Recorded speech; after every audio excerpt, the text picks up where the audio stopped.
Hello everyone, welcome back. In our last video, we already started summary writing, that is 3.1, and this summary writing is asked for 3 marks. And there is question 2, and question 2a is of paragraph, and question second B is of summary writing. So I'm just repeating this thing once more in front of you. That is what is summary writing, कि वहाँ पर एक जो रहेगा वहाँ पर आपको एक unseen passage दिया रहेगा. Now unseen passage mean the extract that is not given from the textbook. मतलब टेक्स्ट बुक में से कोई भी पैसेज पूछा नहीं जाएगा, एक अनसीन पैसेज रहेगा, और अनसीन पैसेज रहेगा उसके नीचे एक क्वेश्चन रहेगा, write a summary of an above extract, कि वहाँ पर दे रहेगा कि ऊपर जो पैराग्राफ दिया आपको उसकी क्या लिखनी है, समरी लिखनी है. अब मैंने ये भी बताया था आपको लास्ट वीडियो में कि एक्चुअली जो समरी राइटिंग होता है वो समरी राइटिंग मतलब होता है टू सम अप, मतलब जो आपको पैराग्राफ दिया रहेगा it is about something else, उसमें किसी चीज़ के बारे में इंफॉर्मेशन दी रहेगी या फिर किसी चीज़ को लेकर वो पैराग्राफ रहेगा. अब हमें ये करना है कि जो पैराग्राफ दिया रहेगा हमको सिर्फ इतना करना है कि अब देखो वहाँ पर जो क्वेश्चन दिया रहेगा उसके नीचे कि write a summary of an above extract. तो हमको क्या करना है कि एक्चुअली वहाँ पर पॉइंट्स दे रहेंगे. जैसे मैंने आपको पहले भी बताया था कि most of the time points मतलब 99 केसेस में तो पॉइंट्स दिए रहते हैं कि आपको कौन से पॉइंट्स को लिखना है वहाँ पर. तो होता है क्या कि वहाँ पर पॉइंट्स दे रहेगी कि अब हमें क्या करना है एक सिंपल वे में. It's just an technique to score 3 out of 3 marks. पहले ये क्वेश्चन 4 मार्क्स के लिए पूछा जाता था ओल्ड सिलेबस में, but in new syllabus it is asked for 3 marks only. तो ऐसे इसमें अगर आपको 3 में से 3 मार्क्स स्कोर करने हैं तो आपको सिर्फ इतना ही करना है, जो पॉइंट्स दिए हुए हैं, जैसे पहला वर्ड वहाँ पॉइंट्स का मतलब होता है 1 2 3 4 ऐसे नहीं दिए रहते, वो कंटिन्यू फॉर्म में रहते. जैसे एक पॉइंट दिया रहेगा उसके बाद में डॉट दिया रहेगा, डैश, उसके बाद में सेकंड वर्ड्स, अब वो कुछ वर्ड्स दे रहेंगे उसके बाद में डैश, फिर कुछ वर्ड्स दे रहेंगे उसके बाद में डैश. तो हमें क्या करना है, वो जो वर्ड्स दिए हैं वो वर्ड्स हमें डायरेक्टली कहाँ से ढूंढना है, स्टार्टिंग में से. अब वर्ड्स जहाँ से स्टार्ट हो रहे हैं हमको देखना है, बिकॉज जो स्टार्टिंग के जो वर्ड्स रहेंगे वो तो पैराग्राफ के स्टार्टिंग में रहेंगे या फिर फर्स्ट पैराग्राफ में वो होने वाले हैं, रहने वाले हैं. तो हम लोग क्या करेंगे, वो जो वर्ड्स है वो वर्ड्स देखेंगे और वर्ड्स से रिलेटेड जो 2 से 3 लाइन है हमको वैसे की वैसे ही लिखना है. मिनिमम 2 लाइन्स ओनली, मैक्सिमम हमें 4 लाइन्स नहीं लिखनी है. मिनिमम एंड मैक्सिमम हमें सिर्फ 2 लाइन लिखनी है उसके बारे में. अब हम उसके बाद फुल स्टॉप देंगे, उसके बाद हम लोग देखेंगे कि सेकंड वर्ड्स कौन सा दिया है उस क्वेश्चन में. फिर सेकंड वर्ड्स देखेंगे वहाँ के, फिर हम लोग वो वर्ड्स ढूंढेंगे और हमने जो फर्स्ट पॉइंट लिखा है उसके कंटिन्यू फॉर्म में हम लोग लिखेंगे. मैंने पहले ही बोला था कि हमें 1 2 3 4 पॉइंट वाइज नहीं लिखना है. जैसे पैराग्राफ होता है कि जैसे यहाँ पर पैराग्राफ दिया हुआ है जैसे ब्रेविटी का, ठीक है, तो यहाँ पर ये जो पैराग्राफ दिया हुआ है ब्रेविटी का, तो यहाँ पर हम लोग क्या क्या करेंगे, यहाँ पर जैसे पैराग्राफ वाइज पूरा लिखा है वैसे ही हमें उसी तरीके से हमें समरी राइटिंग लिखनी है.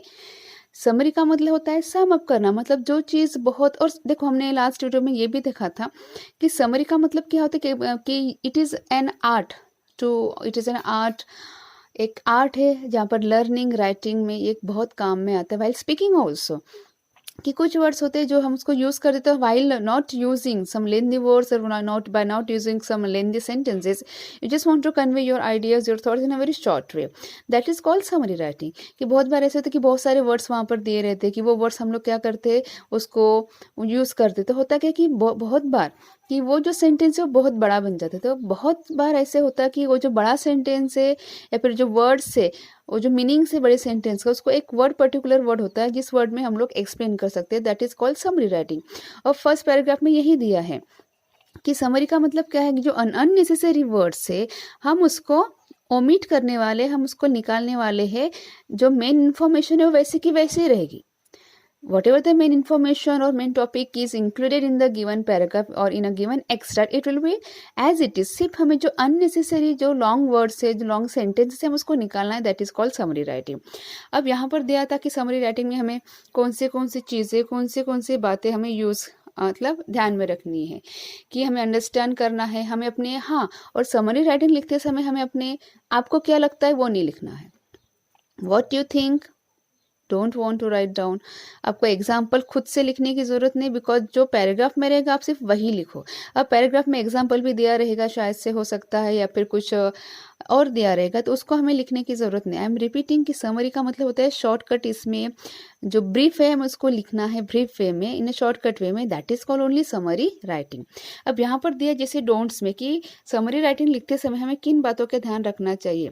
डोंट इन द सेंस हमें क्या नहीं करना चाहिए, तो हमें कुछ इंक्लूड नहीं करना चाहिए, वहाँ से हमें इंफॉर्मेशन एक्सक्लूड नहीं करनी चाहिए, हमें अपने कुछ खुद के पॉइंट्स ऐड नहीं करने हैं, हमें अपने कमेंट्स नहीं लिखने हैं इन द सेंस कि हमें क्या लगता है वो नहीं लिखना है, एंड हमें जो एग्जाम्पल्स है वो एग्जाम्पल भी हमें वहाँ पर देने की ज़रूरत नहीं है। अब ये जो नीचे का पैराग्राफ दिया, it is an example of summary writing. अब यहाँ पर ये जो paragraph, if you read that one, यहाँ पर दिया कि लर्निंग डिसेबिलिटी के बारे में, मतलब जो लर्निंग डिसेबिलिटी है वो वहाँ पर स्पेशली चिल्ड्रेन में वो कब डेवलप होती है उसके बारे में, अब जो पूरा पैराग्राफ है वहाँ पर पूरी इंफॉर्मेशन दी हुई है इस लर्निंग डिसेबिलिटी के बारे में। अब यहाँ पर देखो, if you see the paragraph, यहाँ पर ये पैराग्राफ दिया हुआ है, एंड देन आफ्टर यहाँ पर देखो ये बहुत बड़ा पैराग्राफ दिया हुआ है लर्निंग डिसेबिलिटी के बारे में। अब जब भी ये पैराग्राफ दिया हुआ है, if you see that one, कि यहाँ पर दिया है कि there are certain apparent problems, जैसे अगर किसी के अंदर लर्निंग डिसेबिलिटी तो उसमें कौन से प्रॉब्लम आ सकते हैं, रीडिंग का, राइटिंग का, लिसनिंग का, स्पीकिंग का, रीजनिंग का और डीलिंग विथ मैथ्स का। ये इसके बारे में यहाँ पर इंफॉर्मेशन दी हुई है। एंड अगेन यहाँ पर दिया हुआ है कि जो लर्निंग डिसऑर्डर्स है, ठीक है, वो स्टूडेंट्स के एजुकेशनल प्रोग्रेस के ऊपर वो ज़्यादा अफेक्ट करेगा। अब ये जो पैराग्राफ मैं आपको बता रही हूँ, इट इज़ नॉट इन, मतलब it will be not asked in your exam, लेकिन इन्होंने एग्जाम्पल दिया है कि अगर ऐसा बहुत, जैसे यहाँ पर अगर बहुत बड़े पैराग्राफ, जैसे यहाँ पर इफ आई एम टेलिंग यहाँ पर 1 2 3 4 5 6 paragraphs are given here over here. अब यहाँ पर 6 पैराग्राफ्स दिए, तो हमें सिर्फ क्या करना है, इस पैराग्राफ को पूरा केयरफुली पढ़ना है, और केयरफुली पढ़ने के बाद यहाँ पर किसके ऊपर फोकस किया गया है, तो इसके ऊपर तो हमें दिखाई देगा कि यहाँ पर जो लर्निंग डिसेबिलिटीज़ है उसके ऊपर फोकस किया गया है। अब जब लर्निंग डिसेबिलिटीज होती है तो किस किस चीज़ के ऊपर अफेक्ट होता है, that is reading, writing, listening, speaking, reasoning and dealing with maths. और ये जो है डिसऑर्डर्स वो स्टूडेंट्स के एजुकेशनल प्रोग्रेस के ऊपर ज़्यादा अफेक्ट करता है इन अ निगेटिव वे। अब दूसरा है यहाँ पर कि जैसे डिसऑर्डर्स के टाइप दे है, जैसे डायलेक्सिया, डायस्ग्राफिया, डिसकैल्कुलिया, स्पेसिफिक रीडिंग डिसेबिलिटी, फिर ऑडिटरी प्रोसेसिंग डिसऑर्डर जिसको बोलते हैं एपीडी, इसके बारे में भी दिया है। उसके बाद नीचे के जो पैराग्राफ है यहाँ पर दिया कि डिसकैल्कुलिया, यहाँ पर ये जो है यहाँ पर बताया कि डायलेक्सिया नाम का एक डिसऑर्डर होता है, ठीक है, जो लैंग्वेज बेस्ड प्रोसेसिंग स्किल के ऊपर होता है, जैसे फ्लुएंसी में, डिकोडिंग में, recall, writing and sometimes even speech. तो डायलेक्सिया एक ऐसा डिसीज है जिसको हम बोलते हैं लर्निंग डिसेबिलिटी, जहाँ पर बच्चों को बोलने में, उसको डिकोड करने में, उसको फिर से ध्यान में रखने में, लिखने में, और कभी कभी स्पीच इन द सेंस कभी कभी बोलने में भी वो ज़्यादा क्या होता है, प्रॉब्लमेटिक होता है। यहाँ पर दिया इसके बारे में। उसके बाद में डायलेक्सिया ये क्या है, एक कंडीशन है affects a person ability to understand numbers and learn math. Dyscalculia ये इस टाइप का डिसीज है जहाँ पर जो बच्चे होते हैं उनको स्पेशली प्रॉब्लम जाता है मैथ्स में, जैसे साइन एंड सिंबल्स में।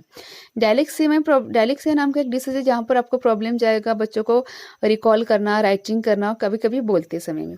अब यहाँ पर पूरा दिया है कि जो लर्निंग, स्पीकिंग, रीडिंग, राइटिंग है, यहाँ पर कहते हैं अरिथमेटिक प्रॉब्लम्स ओवरलैप होते हैं, और कभी कभी जो ब्रेन की कैपेबिलिटीज होती है वो भी शायद से कभी कभी वो सेम होती है। अब यहाँ पर इसके बारे में पूरा दिया है। नेक्स्ट जो पैराग्राफ दिया है कि जैसे there are many other learning disabilities, जैसे दिया है कि identified in the normal classroom at school level, कि यहाँ पर उन्हें जो अब पैराग्राफ से वहाँ पर उन्हें एक्सप्लेन किया कि ठीक है कौन से लर्निंग एबिलिटीज, डिसेबिलिटीज होते हैं। अब जो यहाँ पर जो मेंशन किए गए हैं यहाँ पर, उसके अलावा भी बहुत सारे, जब हम स्कूल में बच्चों को पढ़ाते हैं तो बहुत सारे हमें लर्निंग डिसेबिलिटीज दिखती है बच्चों के अंदर। तो वो क्या है, जैसे कि such problems can be solved to a great extent using various methods and treatments if diagnose at an early age. अब हमें अगर स्कूल में अगर कोई बच्चा है जो कॉन्सेंट्रेट नहीं कर पा रहा है, या फिर जो शायद से पढ़ाई में कभी पीछे है, बैक है, at that time we need to understand the problem of that student. हमें उस स्टूडेंट का प्रॉब्लम कंसिडर करना है, then after we have to treat it. अगर स्टार्टिंग में एट द अर्ली स्टेज अगर हमें स्टूडेंट्स के प्रॉब्लम समझ में आते हैं जिसके बारे में इस पैराग्राफ में दिया हुआ है, तो शायद से आने वाले दिनों में ऐसा होगा कि हमें शायद से जो लर्निंग डिसेबिलिटीज है वो दिखाई नहीं देगी। तो उन्होंने वही बताया इस पैराग्राफ्स में कि जो लर्निंग डिसेबिलिटीज़ है उसको एफिशिएंटली हमें उसको हैंडल करना है। बच्चों में जो प्रॉब्लम्स है, जैसे अगर आपने if I am telling about, जैसे अपने तारे ज़मीन पर अगर मूवी देखी होगी तो वहाँ पर दिया हुआ इस प्रॉब्लम्स के बारे में कि वो जो बच्चा होता है that a child is not able to write down properly also, he just imagine all the things, उसको illusions होते हैं उन सारी चीज़ों के बारे में। तो कहीं ना कहीं ये लर्निंग डिसेबिलिटीज है, और उस ऐसे बच्चों को किस तरीके से हैंडल किया किया जाता है, भाई किया जाना चाहिए, it is given in that movie also. So ये this is an example of learning disability.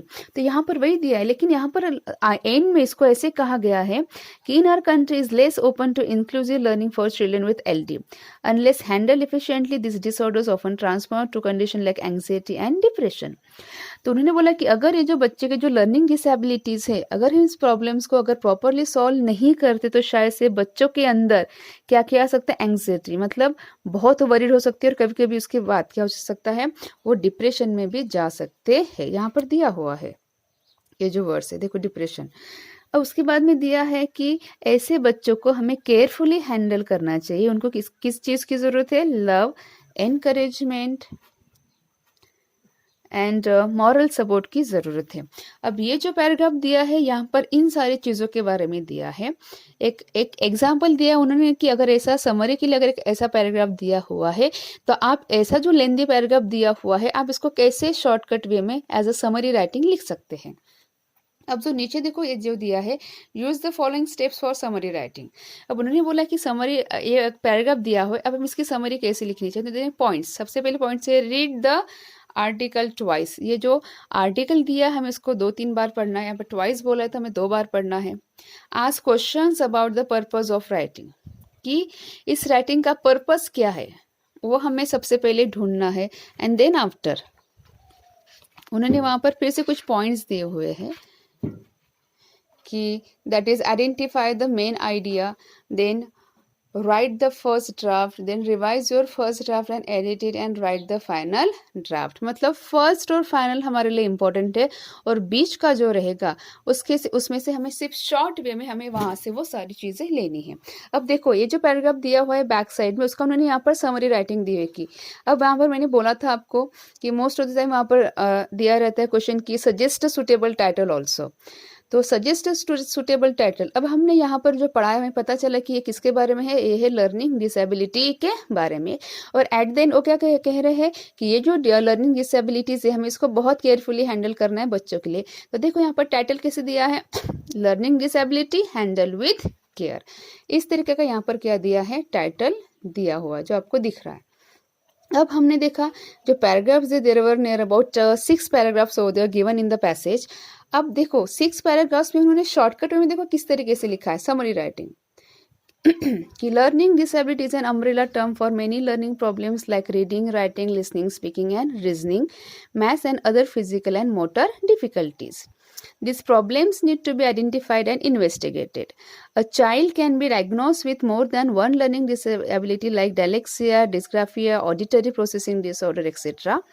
Such orders can be dealt with using various methods in a regular classroom. On the ways in inclusion, implementation of inclusion may vary, but it has a positive effect on the learning disabled. Though the idea of inclusion is not popular in our country, it can prove useful to handle such children. And along with the methods and techniques, the children also need encouragement and moral support to progress with self-confidence and determination. तो देखो वो जो paragraph दिया होता लेंदी वे में उसको किस तरीके से शॉर्टकट वे में यहाँ पर दिया गया है। This is all about summary writing. ये हुआ उन्होंने यहाँ पर दिया है।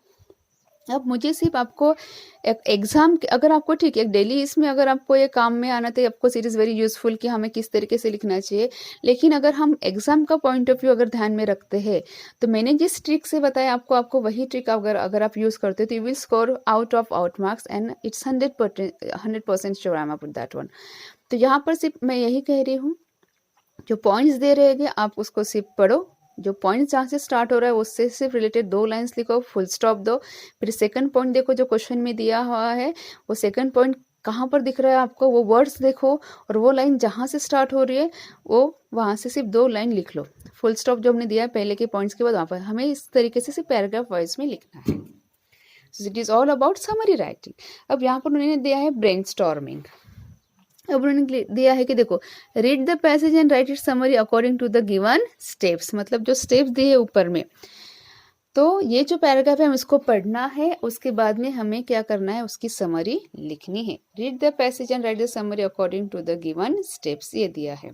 उसके बाद यहाँ पर दिया है cut redundant words. Redundant means useless words. जैसे यहाँ पर दिया कि we are often inefficient in our language using more words than necessary. Consider the following phrase, find 5 more redundant words.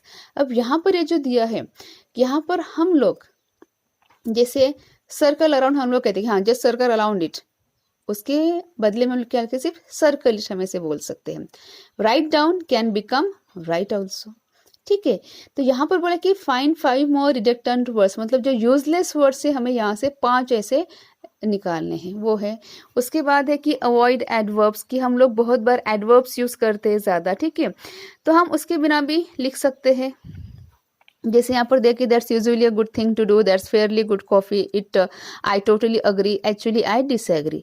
तो यहाँ पर दिया है कि just delete all those italicised word and reader, इनमें इटैलिक फॉर्म में जो हमें वर्ड्स दिए ये हमें इसको क्या करना है, अवॉइड करना है, हमें इसको यूज करने की जरूरत नहीं है। तो ऐसे कुछ टेक्निक्स है जो हमें समरी राइटिंग में हम लोग यूज कर सकते हैं। And then about just read this one and it is just for an example for understanding of the students की समरी क्या होता है, समरी के लिए हमें क्या क्या चीज़ें ज़रूरी रखनी है। This is all about the things. तो as an exam point of view मैंने आपको बताया है कि आपको समरी किस तरीके से लिखनी है। जैसे टाइटल दिया है, टाइटल अगर हमें लिखना है तो हम सिर्फ क्या करेंगे, वह वो जो पैराग्राफ दिया हुआ है हम उसके ऊपर फोकस करेंगे। एंड देन आफ्टर उस पैराग्राफ में किस चीज़ की, किस टॉपिक के ऊपर फोकस किया गया है हम उसको देखेंगे और हम लोग क्या करेंगे, उसका समरी राइटिंग लिखेंगे। So it is all about the summary writing. और आप सिर्फ इसको पढ़ो, you will understand, it's very easy to solve because English it's का काइंड ऑफ अ सब्जेक्ट जहाँ पर हम लोगों को सिर्फ अंडरस्टैंडिंग और उसको समझना जरूरी है। Then after you will be able to write down the answers of the summary writing and of course note making also, note making is also there। तो note making क्या होता है वो हम चीज़ें वो हम नेक्स्ट वीडियो में देखेंगे। so I hope you understood this one and summary is very easy to understand and write down also। so if you understood this one, in our next video we will see next things. Till then, stay safe.